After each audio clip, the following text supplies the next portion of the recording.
Hello दोस्तों, स्वागत है आपका आपके अपने यूट्यूब चैनल सीजीपीएससी अड्डा में। मेरा नाम अजीत कुमार दास है। दोस्तों, वीडियो के लिए बेहद ही ज्यादा इंपॉर्टेंट होने वाला है, क्योंकि इस वीडियो के माध्यम से देखिएगा हम लोग एक बहुत इंपॉर्टेंट टॉपिक पर बात करेंगे।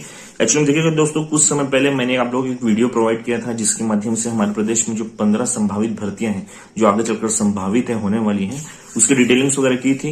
लेकिन देखिएगा उस वीडियो में मैं आपको देखिएगा उस पर्टिकुलर पोस्ट के शैक्षणिक योग्यता को नहीं बता पाया था, क्योंकि वीडियो काफी लंबा हो गया था। तो इस वीडियो के माध्यम से उसको मैं आप लोग को क्लियर करूंगा।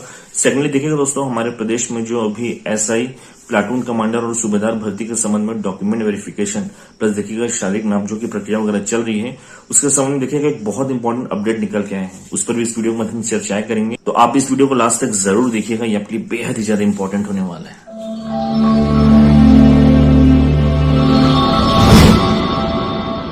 चलिए दोस्तों, जो पहला मोस्ट इंपोर्टेंट अपडेट है, इसके संबंध में जो डिटेलिंग्स वगैरह निकल के आ रही है उसको देख लेते हैं। दरअसल आपको पता होगा, हमारे प्रदेश में भी सूबेदार, उप निरीक्षक और प्लाटून कमांडर भर्ती के संबंध में देखिएगा अलग अलग पुलिस रेंजेस में डॉक्यूमेंट वेरिफिकेशन प्लस शारीरिक नापजों की प्रक्रिया वगैरह चल रही है।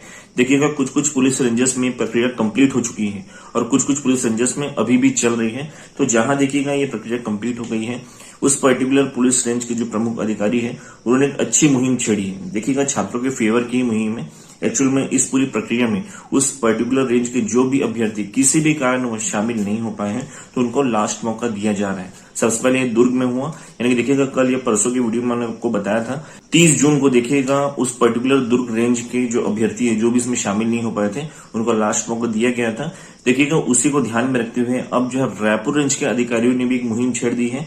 उन्होंने भी देखिएगा यहाँ पे अभ्यर्थियों को आखिरी मौका दिया है, यानी कि इस पूरी पर्टिकुलर प्रक्रिया में शामिल होने का। इसके लिए डेट वगैरह मैं बता देता हूं, 3 जुलाई 2022 को ये लास्ट मौका आप लोग को मिल रहा है। बिल्कुल जो भी अभ्यर्थी है जो शामिल नहीं हो पाए थे प्रीवियसली, वो इसमें शामिल हो जाइए और देखिएगा जो आपको लास्ट मौका मिल रहा है उसका फायदा उठाइएगा। फिर से डेट बता देता हूं, 3 जुलाई 2022 को ये लास्ट मौका मिल रहा है, तो ध्यान रखिएगा इसको। चलिए दोस्तों, अब जो है इस वीडियो के सेकंड मोस्ट इंपोर्टेंट पार्ट को देख लेते हैं, यानी कि जिसके लिए मोस्टली छात्र पर आए हैं उस पर भी चर्चाएं कर लेते हैं। एक्चुअली देखिएगा कुछ समय पहले मैंने आप लोग को जो हमारे प्रदेश में 15 आगे चलकर जो संभावित भर्तियां हैं जो आगे चलकर आ सकती हैं उस पर डिटेलिंग की थी।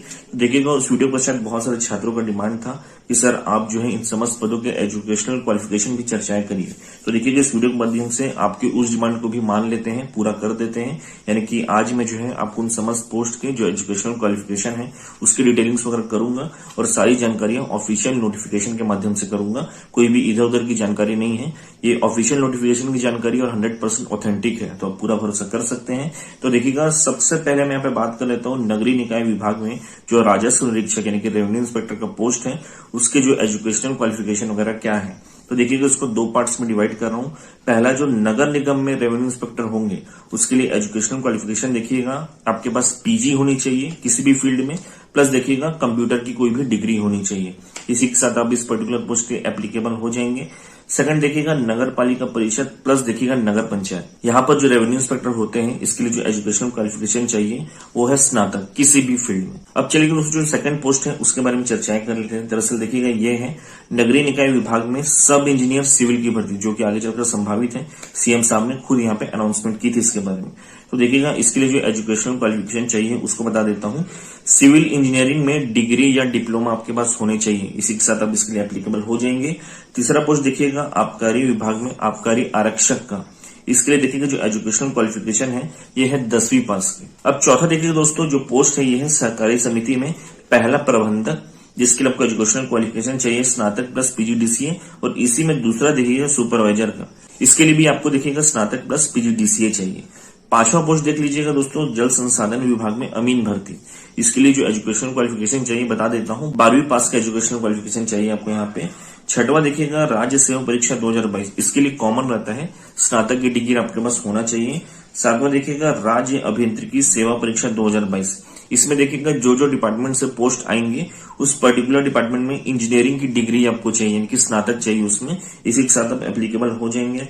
आठवां देखिएगा दोस्तों सहायक संचालक जनसंपर्क, इसके लिए देखिएगा दोस्तों 2 कंडीशंस पुट होते हैं यहाँ पे। पहला है यहाँ पे देखिएगा या तो आपके पास मास कम्युनिकेशन में ग्रेजुएशन की डिग्री होनी चाहिए। देखिएगा बाई चांस आपकी ग्रेजुएशन की डिग्री मास कम्युनिकेशन में नहीं है, किसी और फील्ड से है, तो कोई दिक्कत नहीं है। आपके पास पीजी जो है आपका वो मास कम्युनिकेशन में होना चाहिए, तब भी आप एप्लीकेबल हो जाते हैं। देखिएगा 9वां पोस्ट की बात कर लेते हैं एजीडीओ 2022 की। इसमें देखिएगा सहायक ग्रेड 3 और डाटा एंट्री ऑपरेटर के पोस्ट आते हैं। दोनों के लिए बता देता हूं, आपके पास 12वीं पास की डिग्री होनी चाहिए प्लस कंप्यूटर प्रोग्रामिंग यानी कि कंप्यूटर की कोई भी डिग्री यानी कि डीसीए पीजीडीसीए वगैरह होना चाहिए।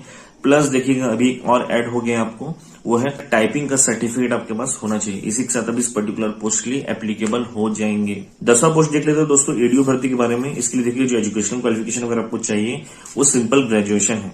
देखिएगा बाई चांस अगर लास्ट टाइम का रूल जो है फॉलो होता है, यानी कि पिछले बार रूरल डेवलपमेंट जिन्होंने पीजी डिप्लोमा किया था या पीजी किया हुआ है उनको बोनस मिला था, अगर वो सिस्टम फॉलो होता है इस बार भी तो फिर कुछ बेनिफिट्स वगैरह है। अदरवाइज देखिएगा सिंपल ग्रेजुएशन ही यहाँ पे आपका शैक्षणिक योग्यता रहने वाला है। अब 10वें भर्ती के बारे में बात कर रहे थे, ये है हॉस्टल वार्डन की। इसमें सिंपल देखिएगा 12वीं पास चाहिए। देखिएगा यदि किसी छात्र के पास कंप्यूटर की कोई भी डिग्री है तो उसको प्राथमिकता मिलेगी। अदरवाइज देखिएगा 12वीं पास यहाँ पे सिंपल शैक्षणिक योग्यता रखी गई है। 11वीं भर्ती के बारे में बात करते हैं, एडीआई भर्ती यानी कि असिस्टेंट डायरेक्टर इंडस्ट्री भर्ती। इसके संबंध में छात्रों को बहुत ज्यादा कंफ्यूजन है। इसके बारे में शैक्षणिक योग्यता में बता देता हूं। पहला है आपके पास इंजीनियरिंग की उपाधि होनी चाहिए, या फिर देखिएगा औद्योगिक रसायन शास्त्र, वाणिज्य, अर्थशास्त्र, भौतिक शास्त्र, रसायन शास्त्र में स्नातकोत्तर की उपाधि होनी चाहिए, या फिर देखिएगा एमबीए या पीजीडीएम की उपाधि आपके पास होनी चाहिए। इनमें से कोई भी पर्टिकुलर डिग्री आपके पास है तो अब इस पर्टिकुलर पोस्ट के लिए एलिजिबल हो जाते हैं। तो देखिएगा दोस्तों इस वीडियो के माध्यम से आप लोग को जो डिमांड था यानी कि इन समस्त मोस्ट इंपोर्टेंट पोस्ट की जो एजुकेशनल क्वालिफिकेशन के बारे में, तो उसको मैंने क्लियर कर दिया है। बहुत डिटेल में सब कुछ जानकारी दी है। इसके अतिरिक्त और भी कुछ डाउट रहेगा तो आप मुझे कमेंट बॉक्स में पूछ सकते हैं। तो दोस्तों इस वीडियो के माध्यम से समस्त मोस्ट इंपोर्टेंट अपडेट से रिलेटेड सारी जानकारियां जो है मैंने आपके साथ काफी डिटेल में शेयर करने की कोशिश की है। उम्मीद करूंगा कि वीडियो आपको पसंद भी आया होगा। तो दोस्तों वीडियो आपको पसंद आया है तो वीडियो को लाइक कर लीजिएगा, चैनल को सब्सक्राइब कर लीजिएगा, तो इस वीडियो को अधिक से अधिक साथियों को भी शेयर भी कर दीजिएगा ताकि उनको भी हेल्प हो सके। Thank you so much.